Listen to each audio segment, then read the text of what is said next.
His name was Dad Needham. How many times I've prayed to God that he was my real father. My family and I were eating dinner one Thursday in the spring of 1948. Thursdays were the nights that my mother would come back from Boston and also have better than average food.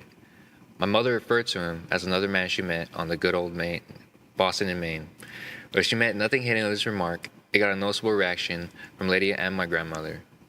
After explaining to all in the room that she was not pregnant again from this man or even another, that he was not my father and that she seemed to already really like him, it was not much later that the doorbell rang.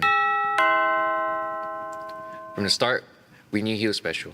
Unlike the uncommitted young men my mother was used to, or the flaky goons that would play with me to get to her, one of which who tried to bronco me on his knee, causing Owen to later say, "You should have said yes and then pissed in his lap." Dan was a kind man. You must be Johnny. I heard as much as you can in an hour and a half on the Boston and Maine, and I know you can be trusted with an important package. Oh boy, here come another toy in an attempt to seem like one of Mom's guy's friends who cares about me, I thought.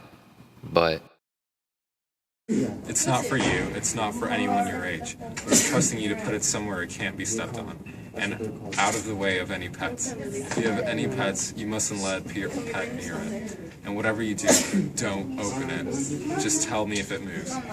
I took the bag with a sense of duty, placing it safely on the telephone table in the hall and sitting halfway in the living room to watch it and Dan, who struggled to find a chair to use among my grandmother's antique furniture as he was too tall and large-bottomed.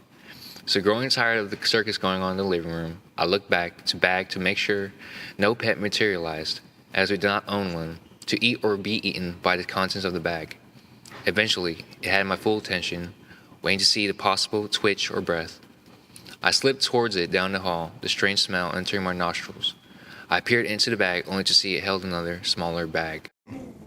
Yes, I'll be working at Gravestone Academy as a history teacher. They seem to really like my level of education at Harvard and the way I incorporate the drama of each period to distinguish from one another, as it works almost as well as the politics, especially when using props.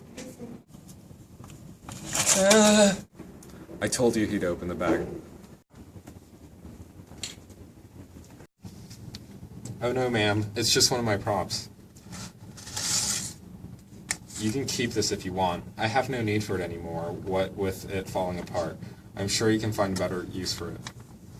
From that day on, Owen and I loved the thing. We would be playing with my grandmother's sewing machine or grandfather's clothes, and Owen would say, "Let's get the armadillo and hide it in the closet."